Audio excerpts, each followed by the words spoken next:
esfriamento espiritual. E aí, tá tudo bem? É uma pergunta, né? Então nós vamos estar falando sobre isso hoje. E eu quero ler com você Filipenses capítulo 1, do versículo 8 ao versículo 10.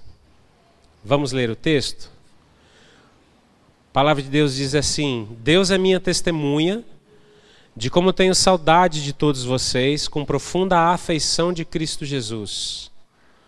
Esta é minha oração, que o amor de vocês aumente cada vez mais em conhecimento e em toda percepção, para discernirem o que é melhor, a fim de serem puros e irrepreensíveis até o dia de Cristo. Amém? Vamos orar? Senhor, nós queremos agora entregar nas suas mãos o nosso coração, a nossa mente, a nossa atenção. E dizer, Senhor, que nós somos totalmente dependentes do Senhor. Dependentes de que o Senhor venha falar conosco nesta noite. Espírito Santo, fala com cada um de nós aqui nesta noite, fala aos nossos corações. Venha ferir os nossos corações com a Tua palavra nesta noite, Pai. A Tua palavra que é a espada de dois gumes, Senhor, que ela possa penetrar, Pai, e dividir as juntas e medulas, as intenções do nosso coração, Pai. Venha ministrar as nossas vidas nesta noite, em nome de Jesus. Amém? O tema dessa mensagem, então, irmãos, é esfriamento espiritual. E aí, tá tudo bem? Só que antes de entrar nesse tema, que é o tema central, eu quero começar com você aqui aprendendo a orar como Paulo ora. E eu só quero fazer algumas observações a respeito dessa oração que Paulo fala, porque aqui Paulo fala a respeito de uma oração que ele faz, né? E eu só queria elencar para você o que Paulo pedia para Deus quando ele ia orar. Ou seja, que tipo de bênção que ele pedia para Deus quando ele ia orar. E eu anotei algumas coisas que eu percebi que Paulo pedia aqui. Então olha o que Paulo pedia na oração dele. Ele pedia amor, ele pedia discernimento, ele pedia pureza de vida e também pedia integridade. São essas quatro coisas que aparecem na oração de Paulo aqui. Então isso aqui, irmãos, antes de nós entrarmos praticamente na mensagem, eu acho que nós podemos considerar como um modelo de oração para as nossas vidas. Então isso aqui é só uma dica para você, para te inspirar, que quando você for orar ao Senhor, que você já tenha alvos determinados e fixos para você estar pedindo ao Senhor.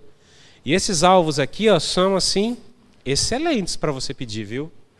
Mas agora, para a gente falar a respeito desse tema que é esfriamento espiritual, eu quero falar a respeito de sinais do esfriamento espiritual em nossas vidas. Eu quero falar sobre causas do esfriamento espiritual em nossas vidas. E também eu quero falar o que nós podemos fazer quando o esfriamento espiritual ele é uma realidade na nossa vida. Por que é importante você perceber isso aqui, irmãos? Porque muitas vezes nós achamos que isso aqui nunca vai acontecer conosco, só que quando você olha a realidade da própria igreja desde a época dos apóstolos, quando João estava escrevendo a carta de Apocalipse, 95 depois de Cristo, ou seja, fazia aproximadamente 60 anos que Jesus tinha ressuscitado, tinha ido aos céus, e tinha começado a era do avanço do evangelho por todas as nações da terra. Há menos de 60 anos o Espírito Santo tinha sido derramado no dia de Pentecostes. E quando você lê a carta de Apocalipse, você já vê relatos de esfriamento. Então muitas vezes nós achamos que isso não é uma realidade na nossa vida, mas é algo que nós devemos perceber se isso está nos rondando ou se às vezes nós já estamos nos esfriando espiritualmente. Então eu quero falar com você hoje a respeito de sinais de esfriamento espiritual, causas do esfriamento espiritual e o que também nós podemos fazer quando isso é uma realidade na nossa vida. Antes de falar exatamente sobre esses tópicos, eu quero explicar para você o que é esfriamento em uma palavra só. Então nós podemos dizer que esfriamento é distanciamento. Você pode anotar isso se você quiser. Esfriamento é distanciamento. Por que esfriamento é distanciamento? Pensa comigo. Você tem uma fonte de calor, ela está aqui, e quanto mais próximo você está dessa fonte de calor, mais você vai se aquecer. Quanto mais você vai se distanciando dessa fonte de calor, mais você vai passar por um processo de esfriamento. E esfriamento espiritual é exatamente isso, é distanciamento. E no decorrer da mensagem a gente vai estar falando a respeito do que nós nos distanciamos. Paulo aqui no versículo 8, irmãos, ele estava falando para aqueles irmãos da igreja de Filipos, que ele tinha uma saudade daqueles irmãos. Naquele tempo, Paulo já não estava mais nessa igreja, já estava em outros locais, e aqui especificamente ele já estava preso. Talvez há mais de 10 anos ele já não estava mais indo nesta igreja aqui. Paulo, ele passou por essa cidade aqui, e essa cidade, ela recebeu, né, uma igreja de Jesus ali, na segunda viagem missionária de Paulo. Quando Paulo está querendo ir para um lugar, e aí o Espírito Santo não deixa ele ir, e aí ele tem uma visão à noite. Ele vê um varão macedônio olhando para ele e falando: Paulo, passa aqui que nós estamos precisando de você. A partir desse momento, essa igreja é gerada, irmãos. E talvez já tinham se passado 10 anos quando Paulo escreve essa carta aos irmãos da igreja de Filipos e ele expressa, sabe, irmãos, essa saudade que ele tinha dessa igreja. Paulo, ele fala para aqueles irmãos: irmãos, eu tenho saudade de vocês. E ele diz que ele tinha uma afeição profunda de Cristo Jesus por aquela igreja. Essa palavra afeição aqui, irmãos, ela refere-se literalmente a quando os órgãos do nosso corpo reagem a emoções intensas. Sabe quando você passa por um processo de uma emoção intensa, o seu corpo reage? Como o seu corpo reage quando você passa por uma emoção intensa? Você pode tremer, você pode suar, você pode ficar sem noção, você pode passar por vários processos quando você tem o seu corpo reagindo a uma emoção extrema. E é exatamente isso que Paulo estava falando para esta igreja aqui. Essa palavra afeição, ela se torna aqui nesse texto, irmãos, uma palavra forte, e ela expressa o amor compassivo, ou o amor com compaixão.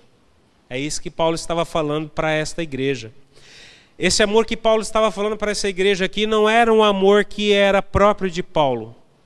Não era somente um amor natural dele, mas era como se uma afeição de Jesus operava nele e ele amava aqueles irmãos. Por isso que essa palavra ela é muito forte. Nesse texto aqui a gente vê que aqueles irmãos, eles conheciam o amor de Deus por eles e também conheciam o amor de Deus neles. E quando nós lemos o versículo 9 aqui, Paulo fala de um amor que ele orava para que esse amor aumentasse em conhecimento. E essa palavra conhecimento aqui, Paulo estava falando para eles assim: olha, eu quero que esse amor aumente para vocês em conhecimento, e esse conhecimento aqui é um conhecimento genuíno, um conhecimento pleno, um conhecimento avançado, algo que é mais profundo dentro do coração de vocês. E por que Paulo ressalta isso aqui para eles, irmãos? Porque o amor bíblico, ele não é um sentimento vazio. O amor bíblico, ele tem uma base. O amor bíblico, ele é ancorado profundamente nas verdades da Escritura.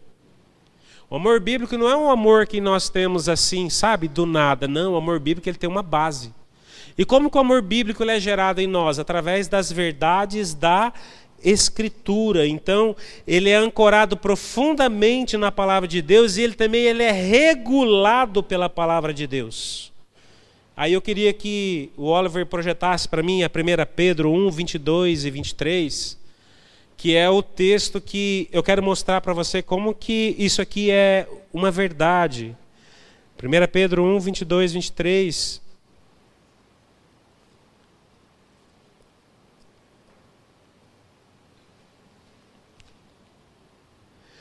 Assim que já tendes a vossa vida purificada pela obediência à verdade, que leva ao amor. Você percebe? Quando você obedece à verdade, ela te leva ao amor. leva ao amor fraternal não fingido. Amai uns aos outros de todo o coração. Então, o que te leva ao amor? É a obediência à verdade. Então, não tem como nós termos o amor bíblico se ele não estiver profundamente ancorado nas Escrituras. Coloca o próximo texto para mim, olha, versículo 22, né, ou 23. Ó. Fostes regenerados, não de semente perecível, mas imperecível pela palavra de Deus que vive e permanece. Aqui Paulo ele coloca como nós somos gerados. Nós somos gerados através da palavra de Deus. Então, o amor bíblico, ele é um amor profundamente ancorado, baseado nas Escrituras. E Paulo queria que crescessem nesse amor. Você percebe no versículo 9, ele fala, irmãos, eu tenho uma oração que eu faço por vocês. Já fazia mais de 10 anos que Paulo não tinha mais aquela igreja, mas ele orava ainda por aqueles irmãos. E ele falava, eu oro para que o amor em vocês aumente. Aumente em quê? Em toda percepção. E essa palavra percepção, Paulo estava falando assim, gente, o amor bíblico, ele não é um amor cego. O amor bíblico, ele examina cuidadosamente para que você consiga distinguir o certo do errado. Por isso que no versículo 10, quando Paulo continua falando a respeito disso, é que na medida em que eles vão crescendo nesse amor bíblico, eles iam ter capacidade de discernir o que é melhor, ou seja, eles poderiam distinguir o que realmente era importante para eles. E isso era fundamental, por quê? Porque se eles tivessem um amor bíblico ancorado nas Escrituras, isso crescesse em conhecimento, em percepção, eles iam ter condições de separar o certo do errado para que eles tivessem as prioridades certas na vida deles. Olha como o amor é importante na nossa vida. O amor, ele tem condições de nos dar clareza para nós estabelecermos na nossa vida o que são as prioridades corretas. A oração de Paulo não termina aqui. Paulo ainda diz assim, olha, eu quero que vocês sejam puros e irrepreensíveis. E essas palavras aqui, irmãos, Paulo estava falando para eles assim, olha, eu quero que vocês tenham uma integridade relacional, ou seja, que o relacionamento entre vocês não seja somente puro, mas que seja completo, porque a palavra íntegro não significa somente puro. A palavra íntegro, ela também significa total, completo. Sabe quando você fala assim, não, eu estudo período integral, você quer falar o quê? Você estuda de manhã e à tarde. Então a palavra íntegro não significa somente separado e puro, a palavra íntegro também é que você está se dando por completo, e é isso que Paulo está falando, olha, vocês vão ser puros e irrepreensíveis, e isso vai dar para vocês uma integridade relacional, vocês vão conseguir se lançar em relacionamento uns com os outros de maneira completa, sem reservas, ou seja, as nossas práticas como cristãos, elas vão ser íntegras, e nós não vamos levar o nosso irmão que está do nosso lado a pecar. Então essa oração que Paulo estava fazendo por aqueles irmãos, e com essa oração Paulo estava mostrando um modelo de vida cristã, que é um modelo realmente frutífero. Um modelo de vida cristã frutífera, não somente em ações, em obras, mas também em caráter. E Paulo ele faz essa oração. Você consegue perceber, irmãos, através dessa oração de Paulo, o quanto o amor bíblico ele é importante para nós? Você consegue perceber como que o amor bíblico ele é fundamental para as nossas vidas? Você consegue perceber como que o amor bíblico ele funciona totalmente diferente do amor que o mundo quer nos mostrar? E é muito importante, irmãos, nós entendermos que nós, como filhos de Deus, nós andamos nesse amor que a Bíblia mostra para nós. E também é muito importante nós percebermos que nós precisamos crescer nesse amor. Porque essa foi a oração de Paulo. Olha, eu tenho uma oração para vocês, eu quero que vocês cresçam nesse amor. Paulo desejava que aquela igreja crescesse em amor. Ele tinha uma expectativa. Ele queria que aqueles irmãos pudessem crescer nesse amor. Só que, você parou para pensar que parece, não sei se você vai concordar comigo, né, mas parece que o nosso entendimento comum hoje como igreja é meio diferente disso? Porque quando nós falamos de amor no nosso meio, do amor cristão, você já parou para perceber que muitas vezes nós consideramos o amor quente, o amor que nós chamamos do primeiro amor, ou seja, o amor da conversão? Já parou para pensar nisso? Sabe quando você já está 10, 15, 20 anos na igreja? Aqui tem vários irmãos que já têm uma jornada de fé, né? E nós vemos uma pessoa que se converteu há pouco tempo, e essa pessoa, ela chega na igreja, e ela fecha os olhos, e ela ergue as mãos, e ela está em todas as reuniões, e alguém vem e fala alguma coisa para ela, ela fica assim, querendo ouvir. Aí você já está há 15, 20 anos na jornada de fé, você vai falar, está no primeiro amor, daqui a pouco ele passa. Já parou para pensar o quanto é comum nós pensamos isso? Nós acharmos que o primeiro amor parece que ele é o maior e o mais forte para nós. Parece que talvez essa seja a mentalidade comum que nós enfrentamos nas igrejas hoje. Só que a oração de Paulo era diferente. Paulo ele tinha um entendimento de amor diferente do entendimento que nós temos hoje.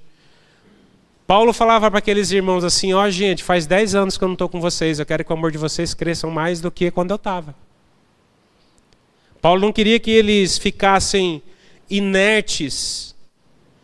Paulo, ele queria olhar para um irmão que já estava há 10 anos na fé e ele queria falar assim, eu quero que você esteja amando mais hoje do que você amou quando você se converteu. Essa era a intenção de Paulo.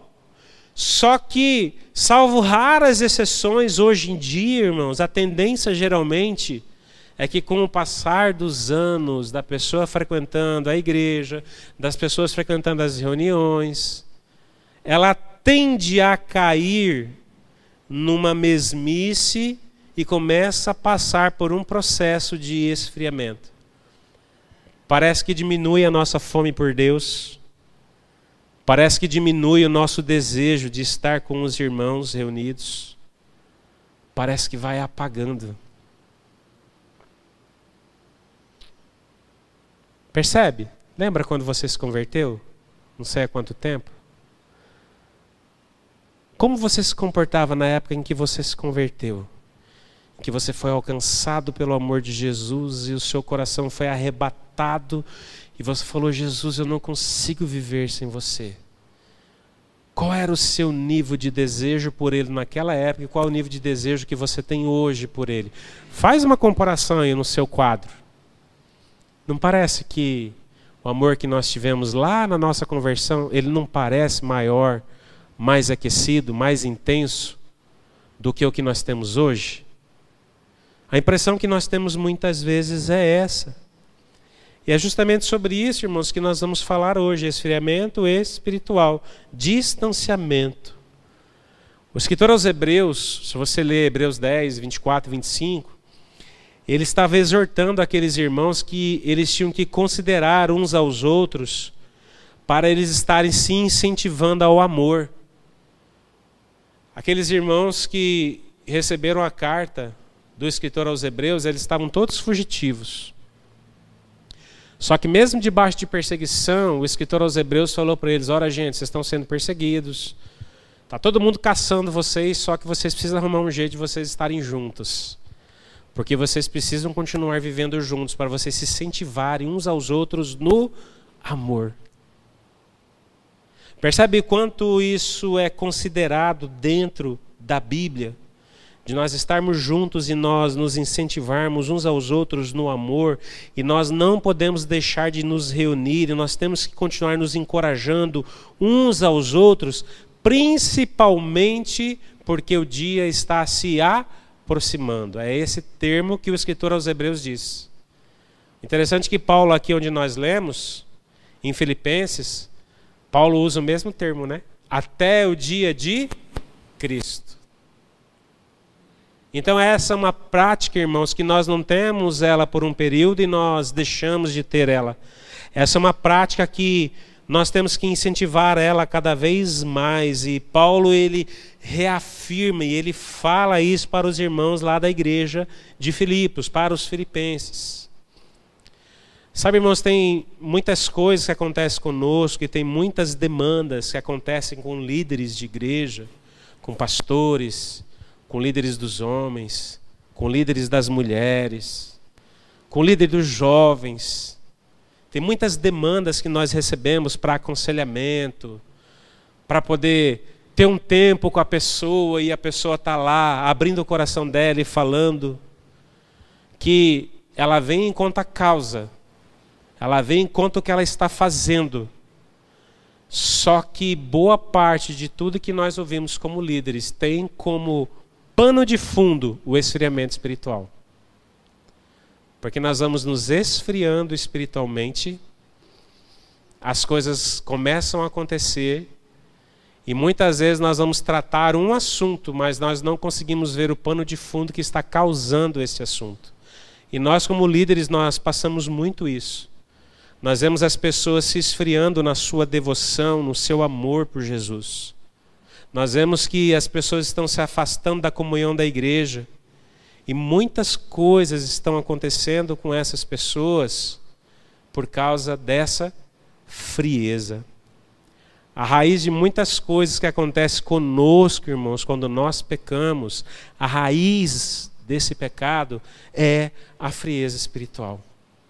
Porque o nosso coração está se distanciando. O nosso coração está ficando longe. John Piper, que é um grande pregador americano, ele tem uma frase, eu concordo com ele quando ele fala que nós sempre vamos colocar como prioridade em nossa vida as coisas que nós mais amamos. Então olha para você hoje, o que você mais ama tem prioridade na sua vida. Aquilo que os seus afetos estão mais voltados vai ser sempre aquilo que você vai mais amar. Então se você olhar o seu dia a dia, você vai conseguir perceber onde está o seu amor. Não precisa fazer muito esforço. Só olha como é o seu dia a dia. Você vai saber aquilo que você mais ama. Na hora, você consegue. Uma constatação que eu quero fazer nessa noite com você, que é uma constatação muito séria. Frieza espiritual, ela é pecado. E nós não temos consciência disso. Por que frieza espiritual é pecado? Lembra Jesus quando ele foi perguntado: Mestre, qual é o maior de todos os mandamentos? O que Jesus respondeu? Amarás o Senhor teu Deus. E o segundo semelhante a esse é: amarás o teu. Então qual é o maior mandamento? Então frieza espiritual, irmãos, é pecado porque nós estamos transgredindo um mandamento onde nós não estamos amando. Percebe que o de mais importante que existe na sua vida é onde está o seu amor. Isso é o de mais importante que tem na sua vida. Porque onde estiver o seu amor, estará o seu coração. E geralmente quando nós falamos a respeito do amor a Jesus, ao amor ao irmão que congrega junto conosco, geralmente nós podemos falar que talvez seja um amor xoxo, frio, é um amor adaptado na intensidade. E muitas coisas que acontecem conosco têm como consequência isso. Esse amor frio, xoxo, e que nós adaptamos eles. Quando você olha os 10 mandamentos, por exemplo, você tem 5 mandamentos que se referem à conduta do amor a Deus e 5 mandamentos que têm condutas a respeito daquele que está próximo de nós. E todas as vezes quando nós infringimos qualquer um desses mandamentos, denota o grau do nosso amor. Então, por exemplo, quando você vê escrito na Bíblia lá, né? Ah, não adulterarás. Porque eu não amo a Deus, eu adultero. Não é simplesmente uma transgressão e eu vou ser punido. Não.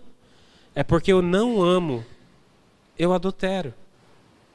Então, quando nós transgredimos uma lei, quando nós transgredimos algo, isso já é em recorrência de uma frieza que existe no nosso coração.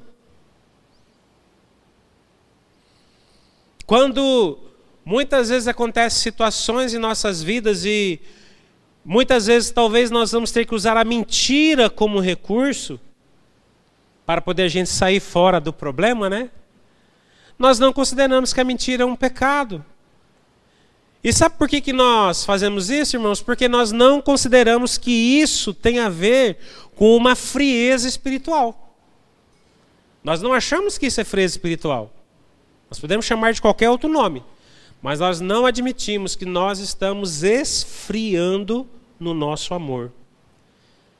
Então a primeira coisa que eu quero fazer com você aqui é falar a respeito de sinais de que talvez eu esteja com uma frieza espiritual. E sinais que talvez também você esteja com frieza espiritual. Então, a frieza espiritual ela se manifesta de diversas formas, mas a primeira forma que nós podemos identificar frieza espiritual é quando nós começamos a fazer pequenas concessões a pecados. Aí você pode saber, você está indo para um caminho de esfriamento espiritual. A segunda coisa que a gente pode falar a respeito disso, irmãos, é que a gente vê acontecendo de uma maneira muito grande hoje nas igrejas. A segunda coisa é que nós achamos que a nossa vida de fé, ela não é pública. Quando nós estamos caminhando no caminho da frieza espiritual, nós achamos que a nossa vida de fé, a nossa caminhada de fé, ela precisa deixar de ser pública e ela tem que ser privada, ou seja, ela tem que ser particular. Por quê? Porque quando nós fazemos isso, nós entendemos que nós estamos sob o nosso domínio. E nós passamos a viver essa experiência de fé segundo os critérios que nós estabelecemos, segundo os padrões que nós estabelecemos. Então, quando uma pessoa começa a pensar na cabeça dela, a vida é minha, a fé é minha, eu vivo ela do jeito que eu quero, isso é um sinal que a pessoa está caminhando para uma frieza espiritual. Porque a vida dela espiritual deixa de ser pública. Pública não é que você vai sair contando para todo mundo, não é isso. Pública no sentido de você entender que você faz parte de um corpo, e você tem um corpo que cuida de você, e você também tem esse compromisso com o corpo de Cristo, com outros irmãos. Então, a partir do momento que a pessoa começa a caminhar nessa jornada, em que ela acha que a vida de fé dela é privada, não é mais pública, ou seja, ela não deve mais satisfação das coisas que ela faz para a igreja, não somente para a liderança, isso é um sinal de frieza espiritual. Você sabe por quê, irmãos? Porque o evangelho ele é o oposto disso. Porque Deus ele deixou revelado como que nós devemos viver a nossa vida de fé. E como que a Bíblia mostra que nós devemos viver a nossa vida de fé? Nós vivemos a nossa vida de fé de maneira comunitária. Para isso que existe igreja, para isso que existem irmãos, para isso que Deus deixou líderes, para isso que Deus deixou pessoas para instruírem. Nós não conseguimos viver a nossa vida de fé sozinhos. Nós precisamos das pessoas que Deus colocou para nos ajudar no nosso amadurecimento, no nosso crescimento espiritual. Você já imaginou se nós não tivéssemos Paulo lá? Nós teríamos alguma coisa disso aqui escrito, irmãos? Já parou de pensar o quanto você precisa de Paulo? Até hoje.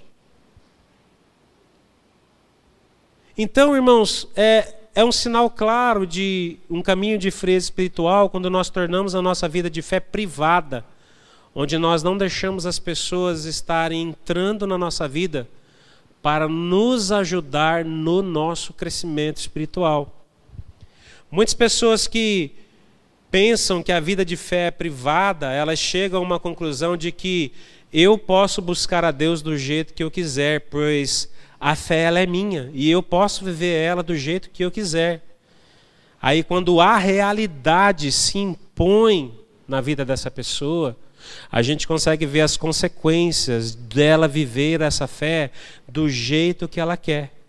Porque de repente ela para de considerar coisas que estão escritas, que fazem parte da nossa vida de fé, como amar as pessoas que estão do nosso lado, como termos uma vida de oração, como termos tempos de jejum, como nós precisamos ler as Escrituras, como nós precisamos estar reunidos com os irmãos em relacionamento, como nós precisamos exercer o perdão para as pessoas que nos ofendem, que nos magoam. A nossa vida de fé nós não conseguimos viver do jeito que a gente acha que a gente pode viver. Nós temos maneira de viver a nossa vida de fé. Só que nós só conseguimos viver isso aqui, irmãos, se realmente nós procurarmos fugir desse esfriamento que ele está nos rondando a todos os momentos. Então, se eu quiser viver uma vida de fé, eu não posso escolher o que eu vou viver. Eu tenho que fazer como Pedro fala em 2 Pedro 1, 20 e 21. Eu não tenho como. Eu preciso fazer como Pedro fala, ó. Sabei antes de tudo que nenhuma profecia das Escrituras é de interpretação particular, ou seja, eu não posso interpretar a Bíblia de maneira particular. Tem como? Como que eu vou interpretar a Bíblia de maneira particular? Não. Eu vou interpretar a Bíblia de maneira particular porque Deus fala comigo. Não, irmãos, não é assim. Você imaginou esses homens aqui, ninguém escreveu o que queria.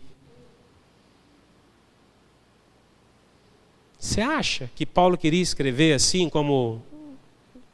Eu vou até adiantar esse versículo que usar ele bem no finalzinho, mas Filipenses 1:27, Paulo fala assim, olha, vocês receberam uma graça de Cristo, de amar a Cristo e também de sofrer por ele. Você acha que Paulo queria, irmãos, escrever isso? Ah, eu quero sofrer por Cristo?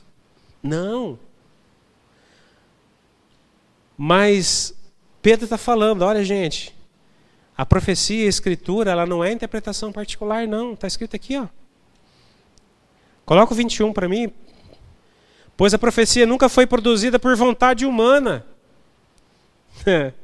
Olha só.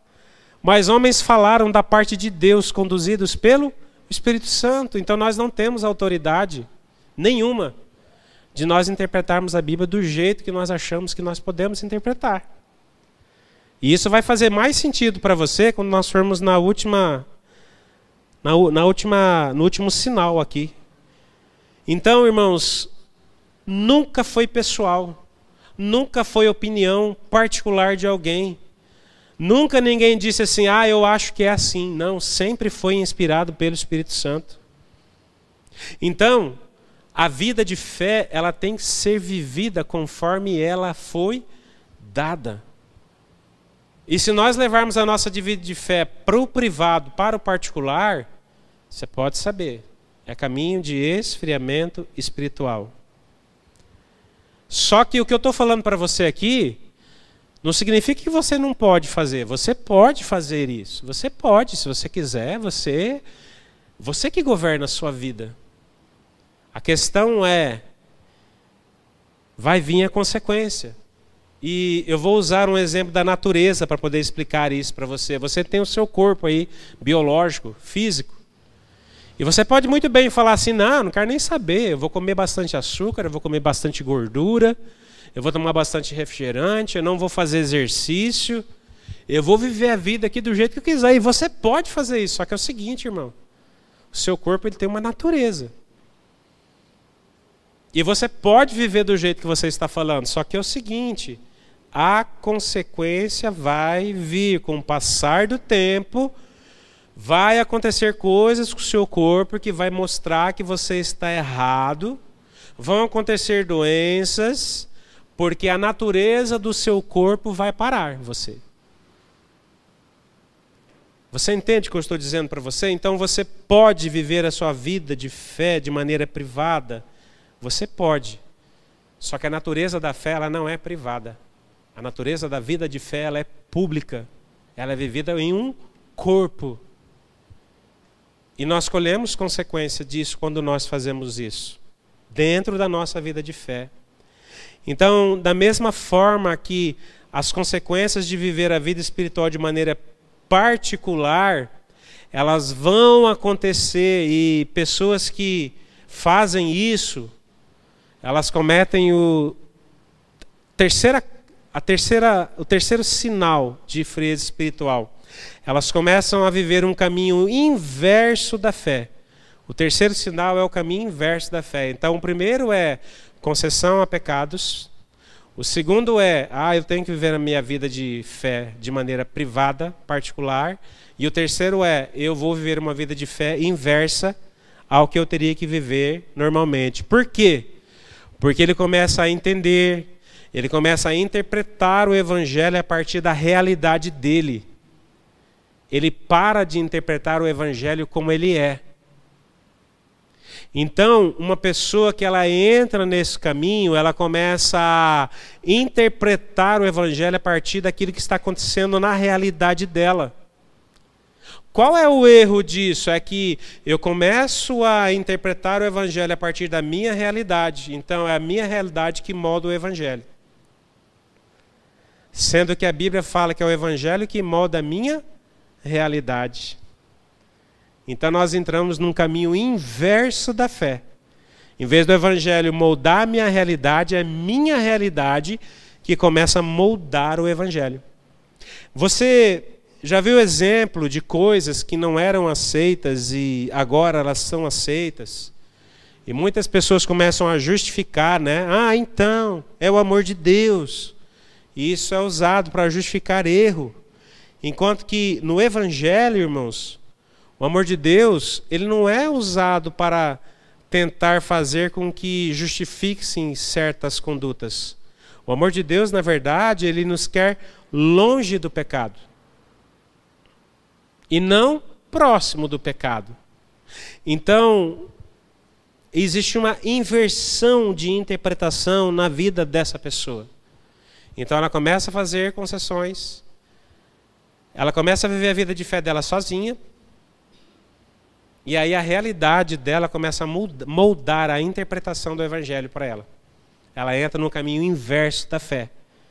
Por que inverso? Porque em vez de você ir para Jesus, você começa a se afastar. Qual é o oposto de ir? É estar se afastando, estar se distanciando. Então, são três causas, são três sinais que nós podemos ver na nossa vida se realmente nós estamos esfriando na fé. Esses três aspectos abordados até agora, que são viver uma vida de pecado, ter ações e omissões nas nossas responsabilidades espirituais, junto com isso tudo começa a explicar o evangelho a partir da nossa realidade, aí a gente inverte, né, a interpretação do evangelho. Isso aqui forma um quadro de vida que pode instalar em nós a frieza espiritual. Essas três coisas aqui. Se nós temos esse quadro aqui na nossa vida, pode ser que a frieza espiritual ou está se instalando em nós, ou ela já se instalou em nós. Então, os sinais que causam a perda do nosso amor por Jesus, o esfriamento da nossa paixão por Jesus, são esses aqui. Aquela alegria que a gente sentia, como o salmista fala, né? Alegrei-me quando me disseram, vamos à casa do Senhor. Isso começa a deixar de ser uma realidade para nós. Não é mais uma realidade para a nossa vida. Então, a igreja de Jesus deixa de ser a razão do amor. Jesus, ele deixa de ser a razão do nosso amor. E aí Jesus passa a se tornar algo que simplesmente vai ser um supridor das minhas necessidades para que eu possa ficar bem. Aí nós caminhamos para esse lugar aqui. Jesus deixa de ser o foco do meu amor e ele passa a ser aquele que vai suprir aquilo que eu quero para que eu logo me sinta bem. Aí, se Deus não atende às minhas expectativas, eu vou me frustrando com Deus. Cada vez que eu tenho uma expectativa com Deus e Ele não atende, eu vou me frustrando mais. E isso vai aumentando o distanciamento. Olha o que aconteceu em Lucas 24:17. O texto de Lucas 24 narra a ideia ou a experiência de discípulos que tinham passado pelo processo da perda de Jesus. Jesus tinha sido assassinado na cruz do Calvário. E esses discípulos estavam a caminho de um lugar chamado Emaús. E olha o que o versículo 17 de Lucas 24 diz. Então lhes perguntou, Jesus perguntando para eles, do que estáis falando pelo caminho? Eles então pararam tristes. Esses discípulos estavam decepcionados. Esses discípulos estavam tristes. Olha o que aconteceu com eles no caminho de Emaús. Eles estavam frustrados. Porque eles achavam que seria diferente o que aconteceria com Jesus. Porque eles imaginaram que Jesus ia fazer diferente daquilo que aconteceu. E da maneira que aconteceu, causou tristeza para eles, porque não aconteceu aquilo que eles esperavam. Eles estavam tristes, olha só. Um deles, chamado Cleopas, respondeu, és tu o único visitante em Jerusalém que não soube das coisas que ali aconteceram nesses últimos dias? E ele lhes perguntou, quais? Olha Jesus, hein? Morto e ressuscitado. O que aconteceu aí, gente? Não estou sabendo de nada. Era ele. Era o Jesus, né? E aí ele fala assim, que dizem a respeito de Jesus, o Nazareno, que foi profeta poderoso em obras e palavras diante de Deus e de todo o povo. Percebe como eles responderam aqui? Ele não era mais o Deus homem, ele já era um profeta. Uai, será que deixou de ser o Filho de Deus, o Messias, para esses dois homens aqui? E passou a se tornar simplesmente um profeta? Eles não estavam encarando Jesus mais como um Filho de Deus, será? E muitas vezes, irmãos, isso acontece conosco. E quando esse tipo de coisa acontece conosco, isso nos atinge de maneira significativa. E sabe qual é o objetivo disso? É tirar Deus do lugar que Ele tem que ocupar em nossa vida. Aí nós não vemos mais Ele como Deus, nós vemos Ele como alguém que faz suprir as nossas necessidades. Então, quanto mais nós nos decepcionamos nesse caminho de frieza, mais nós vamos nos distanciamos. Esse aqui é um ponto importante da frieza. Por que é importante você entender isso aqui? Porque quando nós caminhamos nessa vida de frieza, irmãos, nós deixamos de amar a Deus simplesmente porque Ele é Deus. Olha que grave isso. Nós deixamos de amar a Deus porque Ele é Deus. Nós queremos, entre aspas, amar Ele para termos retorno para Ele suprir as nossas necessidades. Sabe por que você deve amar a Ele? Só tem um motivo, porque Ele é Deus. Não tem mais nada que nos leve a amar a Ele. Porque Ele é digno. Porque Ele é o único digno. Por que você acha que o grande mandamento é amarás o Senhor teu Deus? Então, há uma inversão no nosso coração de valores. E isso é causado pelo esfriamento. Semana passada a Hebe falou sobre idolatria. Quem estava aqui ouviu a respeito de idolatria na vida de Salomão, né? E é isso exatamente que acontece no nosso coração, idolatria. E eu quero falar para você qual é a pior idolatria que existe. Você vai falar, Marcelo, mas tem diferença de idolatria? Tem. Tem uma que acho que talvez é a pior de todas. Nós podemos idolatrar todos os tipos de coisas, mas tem uma que eu acho que talvez seja a pior de todas. É uma idolatria, irmãos, chamada Jesus. Essa idolatria, ela é terrível. Talvez é a pior idolatria que existe. E por que eu estou falando isso para você? Porque isso pode acontecer facilmente conosco, que professamos uma fé. E sabe quando essa idolatria chamada Jesus nos atinge? Quando nós começamos a projetar um Jesus que não é o Jesus verdadeiro revelado na Escritura. Quando nós começamos a projetar um Jesus que a Escritura não nos revela. Quando isso acontece conosco, isso vai se tornar para nós o pior ídolo de todos. E isso demonstra um caminho de frieza espiritual em nós. Nós temos um ponto comum, né, para interpretar o que é idolatria, né? E muitas vezes nós achamos que idolatria é só nós nos curvarmos diante de um ídolo, né? Então você tem uma imagem, você tem um ídolo, não importa qual seja, de qual religião seja, e você olha aquilo representa uma divindade, você se prostra diante dele e você vai falar, ah, isso é idolatria. Realmente, isso é idolatria. Mas eu gostaria de usar essa noite para explicar para você um pouco a respeito de idolatria, rapidamente, um conceito que A.W. Tozer, ele explicava sobre idolatria. E A.W. Tozer, ele falava assim, ó, que a essência da idolatria é nós termos pensamentos sobre Deus que são indignos de Deus. E o que significa você ter pensamentos sobre Deus que são indignos de Deus? É exatamente o que Paulo fala em Romanos. Vocês conheceram a Deus, mas não o glorificaram como Deus. É nós pensarmos de Deus aquilo que Ele não é. Paulo em Romanos ele fala que quando nós entramos nesse lugar, irmãos, isso causa um obscurecimento em nós, ou seja, isso causa uma perda de valor. A W. Tozer, ele completa esse assunto dizendo assim, ó, abre aspas, dentre os pecados que existem no coração humano, não deve existir nenhum mais odioso para Deus do que a idolatria. Porque a idolatria é, em última análise, uma ofensa à sua natureza.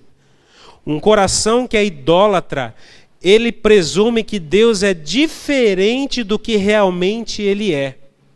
E ele substitui o verdadeiro de Deus, ele substitui o verdadeiro Deus por algo que é feito à sua semelhança. Isso é idolatria. É quando nós temos pensamentos indignos sobre Deus, ou seja, eu acho que Deus é assim e Ele não é. Eu acho que Jesus é assim e a Bíblia mostra Ele diferente. Esse é o pior tipo de idolatria que nós podemos entrar. E é exatamente nesse lugar que uma pessoa que está num caminho de frieza espiritual, ela entra. Por quê? Porque ela não vê Deus mais como Deus. Ela vê Deus como alguém que está ali para suprir as necessidades dela e deixar ela feliz e contente. Ou seja, o Deus que ela projeta é o Deus que vai deixar ela sempre feliz, alegre e contente. E se isso não acontecer na vida dela, vai acontecer com ela exatamente o que aconteceu com os discípulos no caminho de Emaús. Porque aqueles homens entraram nesse caminho, estavam frustrados. Eles estavam tristes. Porque eles achavam que Jesus ia fazer uma coisa e Jesus fez outra. Então toda a imagem que eles criaram sobre Jesus estava errada. Percebe como é fácil isso acontecer conosco? É muito fácil isso acontecer conosco. Uma das coisas mais graves que acontece na vida de quem está esfriando espiritualmente é isso. É Jesus se tornar outra coisa na vida dessa pessoa, a não ser ele realmente ser Deus. A pessoa começa a ter uma imagem do Jesus que não é o Jesus que a Bíblia revela. A pessoa cria um Jesus em que ela tem um certo domínio sobre ele. Ela começa a cultuar esse ser que foi criado exatamente por ela. E esse ser geralmente reflete as vontades e as necessidades que ela tem. Aí a pessoa para de adorar Jesus como Deus. Ela para de adorar e de ver Jesus como Deus. Ou seja, essa pessoa entra num caminho, irmãos, de cultuar ela própria. Porque o Deus que ela cultua, na verdade, é um Deus que ela imaginou que é assim porque vai atender às necessidades dela. E isso é um caminho que nós tomamos quando nós estamos entrando numa frieza espiritual. E por que isso tudo aqui acontece? Porque geralmente essa pessoa aqui, ela tem aquele terceiro sinal que eu falei para você. Ela está interpretando o evangelho segundo as necessidades dela. Você percebe como é fácil você entrar nesse lugar? Então eu começo a interpretar o evangelho segundo as minhas necessidades e eu começo a criar um Deus segundo as minhas necessidades. Eu já não consigo olhar mais Jesus como Ele é.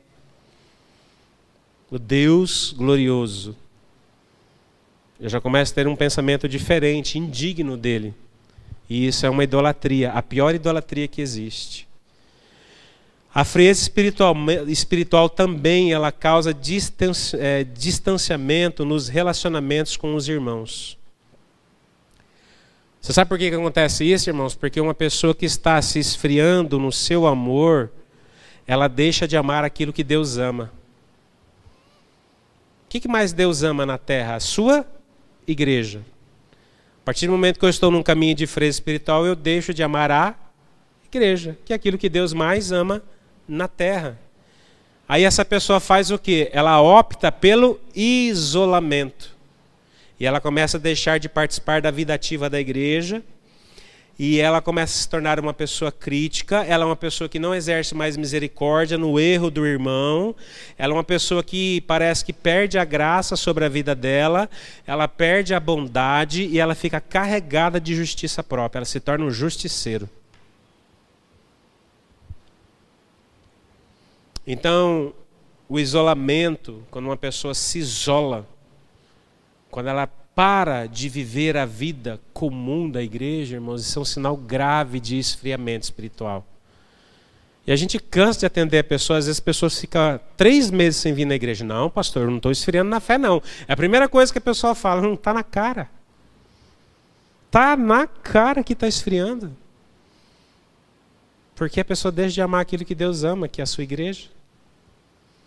A pessoa não tem mais aquela empolgação de vir, de estar reunida com o corpo, diante do Deus vivo, olhando para Ele e adorando a Ele. Para ela, já, tipo assim, acho que eu posso ver a vida da fé do jeito que eu acho que eu posso viver. Então, se nós tivéssemos que definir sobre frieza espiritual, irmãos, nós poderíamos dizer que frieza é o distanciamento de Deus. E é o distanciamento do seu corpo, da comunhão do seu corpo. A pessoa simplesmente vai se afastando. Frieza espiritual não necessariamente é somente deixar de ler a Bíblia, ou não ter uma vida de oração, ou não frequentar culto somente. Isso tudo é consequência da frieza. Frieza espiritual é deixar de amar a Deus e deixar de amar aquilo que Deus ama. A frieza espiritual está ligada diretamente ao amor. Por isso eu vou lembrar você novamente. Qual é o maior mandamento? Amar a Deus e amar ao próximo. Quando eu me esfrio espiritualmente, eu deixo de amar a Deus e eu deixo de amar ao próximo. Isso é automático na minha vida. Frieza é distanciamento. Frieza é nós começarmos a ficar longe de sermos semelhantes a Jesus. Então você vai ver pessoas que oram, pessoas que leem a Bíblia, pessoas que podem estar no quadro de frieza espiritual fazendo isso. Jesus mesmo falou lá em Mateus 7 de pessoas que estão profetizando, pessoas que estão curando. E Jesus vai olhar para essas pessoas e falar assim, eu não conheço vocês, hein? Jesus falou isso lá em Mateus capítulo 7. Frieza espiritual é quando nós nos distanciamos de Jesus. Porque quando você está próximo de Jesus, irmãos, você está recebendo direto de Jesus. E está recebendo direto do seu corpo. O que você está recebendo? Os atributos que tornam você semelhante a Jesus. Pensa na igreja de Corinto. A igreja de Corinto ela é uma igreja que era recheada de dons. Eles se moviam de maneira forte profeticamente, só que eles estavam cheios de divisões, críticas de um para o outro. E nós caímos muito nisso, quando nós pensamos que o Evangelho diz a nosso respeito. Mas o Evangelho, irmãos, ele não tem a obrigação de promover o meu bem-estar. O Evangelho diz a respeito de Jesus. E o Evangelho diz respeito à minha morte para mim mesmo, para eu me tornar semelhante a Ele. Porque se eu não deixar de ser como eu sou, eu não vou ser semelhante a Jesus. Todas as vezes que você se aproximar mais de Jesus, e você tiver uma experiência de amor com Jesus, você vai deixar de ser um pouco de você. E você vai passar a se tornar um pouco mais parecida com Ele.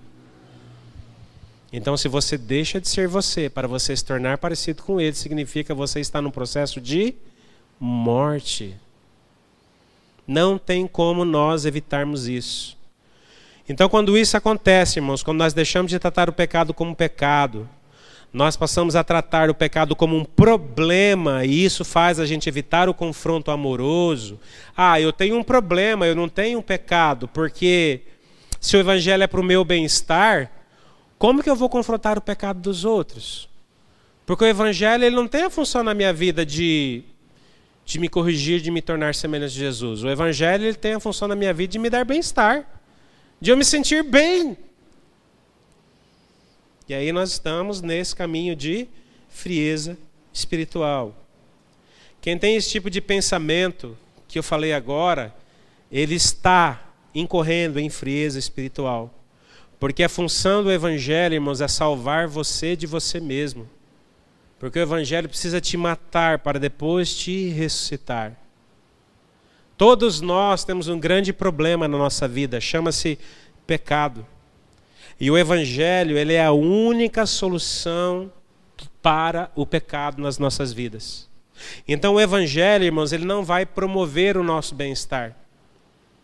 Ele vai fazer com que nós deixemos de ser nós mesmos para nós nos tornarmos mais parecidos com Jesus. Então esses são sinais de esfriamento. E para nós analisarmos na nossa vida, eu vou falar um pouco também a respeito de causas do esfriamento, mas eu não vou falar hoje, já está muito tarde. Eu vou pedir permissão para a Hebe para eu terminar essa mensagem semana que vem, que seria ela que ia pregar. Se ela me deixar, eu termino semana que vem. Então semana que vem eu quero falar sobre as causas do esfriamento. E eu quero falar também a respeito de o que eu posso fazer para eu sair dessa vida de esfriamento. Tá bom?